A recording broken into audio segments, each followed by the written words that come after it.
Hello everybody and welcome back to the channel. My name is Invin. Today I am bringing you guys a brand new video on the top 5 SMGs in Warzone Season 4 Reloaded for Rebirth Island. Of course these will work on Verdansk as well, but they're going to be specifically tailored towards Rebirth Island, although we'll give you some alternative attachments for each weapon so you know what you can kind of mix up and use depending on your playstyle there. If you do go on to enjoy this video and find it useful, make sure you drop a like on it down below. And if you are new to the channel and you want to find your way back here, make sure you press the big red subscribe button down below with notification bells on so that you don't miss an upload. Without further ado, let's jump into the classes here and enjoy the video. So I'm going to go through these classes in no particular order, but starting off here we have got the Cold War MP5. This thing is an absolute beast. A lot of you will have known about this weapon from the previous season, and it's been unaffected by changes made in Season 4 Reloaded, meaning that it is still just as good.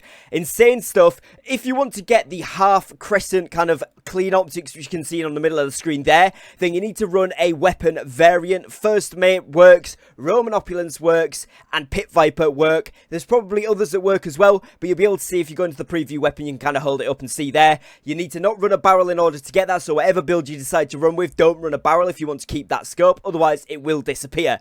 Now in terms of attachments, we've got the Agency Suppressor on there, which gives us bullet velocity, vertical recoil, effective damage range, Targeting Spotlight for that movement speed, along with the Raider stock for the same reason, Bruiser Grip for that hip fire potential, and obviously the movement speed there as well, and finally pairing that with the Stanag 50, that'll give you the most potential for a lot of kills. You can get 3 or 4 players with a clip if you are accurate enough. Usually you can get 2 or 3 downs very easily and then just reload it, go for the 4th one or go for the 3rd and 4th one depending how you want to play. It's up to you when you can reposition a fight, but this weapon will do a ton of damage very quickly and it's highly reliable, so it's one of my favourite weapons to use right now in Warzone. We've then got the MAC-10. The MAC-10 is a fantastic weapon, if not one of the absolute best in Warzone right now.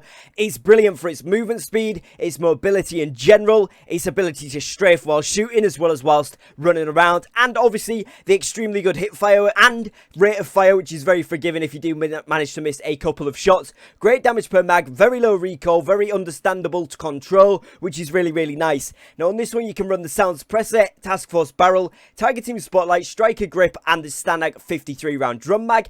If you don't want to run the Striker Grip, that's kind of more for a hip fire movement speed build, you go ahead and throw on the Raider stock instead, as this does increase your movement speed and your sprint to fire time there, which is perfect. And if you want to go for a less snappy build, if you're going to be playing more Verdansk rather than Rebirth Island, or if you're going to want to challenge things at kind of a little bit of a further range, go ahead and throw on the Agency Suppressor rather than the Sound Suppressor there, and that will work absolutely brilliantly for you guys there. We've then got the Modern Warfare MP5. Now this thing has seen kind of a rise with Season 4 Reloaded. After a lot of the changes, it's actually considered to be by a lot of people maybe even better than the Cold War MP5. So try it out and let me know in the comments which one you think is better. But this is the build you're going to want to rock. It's the Monolithic Integral Suppressor with the F-Tac Collapsible stock, the Merc foregrip, the 45 round mags, and the Sleight of Hand perk. Now what you can do is swap out the F-Tac collapsible stock for the 5mm laser there, as that will give you a better hip fire, or indeed you can take off the Sleight of Hand perk and run both the 5mm laser and the F-Tac collapsible stock if you do want to do that as well. Some people will go ahead and run the Monolithic Muzzle rather than just the Monolithic Integral on the barrel there. Entirely up to you, personal preference, but personally I prefer the Integral Suppressor. Works a little bit better for my playstyle, but try both out and use whichever one you think is better for your playstyle there. We've then got the Bullfrog. The Bullfrog is absolutely fantastic. Great weapon for taking out multiple members of a squad. 3 or 4 people easily can go down with one mag with this weapon, which is fantastic, especially with the 65 round mag, which doesn't affect the ADS, so it's a fantastic weapon for those trios and quads players that want a little bit more ammo while still keeping the stability of a good SMG with movement and ADS potential, as well as sprint fire and all that good stuff too. When you're running this one, you're going to want to run the Sound Suppressor. Again, this can be swapped out for the GRU Suppressor if you do want that extra bit of bullet velocity and damage range. You've then got the Task Force Barrel. You want that one on all builds. Then got the Targeting Spotlight on there for the movement capabilities. I then run the Spetsnaz Grip to reduce the recoil as much as possible, and the 65 round mag, but you can however swap out the Spetsnaz Grip if you do want to run something a little bit different to maybe the KGB Skeletal stock, as that'll give you sprint to fire and movement speed better, or you can swap it out for the Bruiser Grip if you wanted again that movement speed and hip fire accuracy. Entirely up to you with your playstyle there, but take what you will with that. You could also swap out the 65 round mag if you're just happy with the 50 standard. Maybe run something like the grey elastic wrap, which is going to give you some aiming stability, ADS time, and also flinch resistance, which is really nice. So if you're going for a more snappy build, you're less reliant on the ammo, then you can go ahead, take off the 65, whack on the grey elastic, and maybe whack on the KGB skeletal stock as well, and that'll work really, really well as a close, snappy build. So take your pick with that one, but a fantastic weapon, really worth using, does a lot of damage, brilliant gun. And then by last but no means least here, we've got the brand new OTS-9. Now, a lot of you might not have unlocked it. There will be a card at the top of the screen right now for you guys if you do want to go ahead and know the fastest ways to unlock this in Warzone or Cold War, depending whichever one you've got or want to play.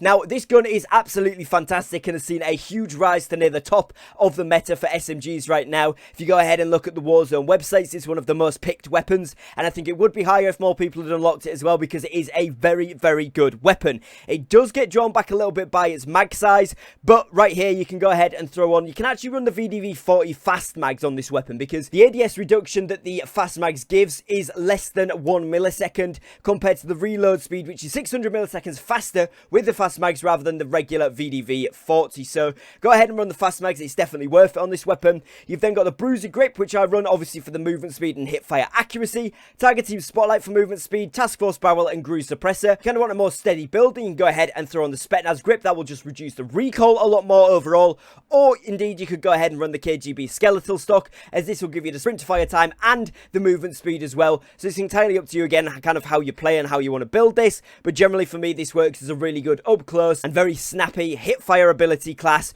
where you can go ahead, and it is the one that I dropped a very good 16 kill game with, predominantly using the OTS-9. So this class is tried and tested to be very, very good. If you guys have enjoyed today's video, make sure you drop a like on it down below, as it really, really does help me out. And do me a favor, subscribe to the channel. We are pushing for 2k subs, so it'd be fantastic if you guys would help me out and support me there. Other than that, if you've enjoyed today's video, let me know in the comments which one of these guns you're going to be trying out first, or which one is indeed your favorite currently in Warzone Season 4 Reloaded. There's a ton of good options, but these are kind of like my top 5 most picked, top 5 most popular, if you like, right now, and it's the ones that I find myself going back to time and time again. So I've shared these classes with you guys, and hopefully they can do well for you as well. That is going to wrap up today's video. As always, thank you very much for watching. Take care and peace.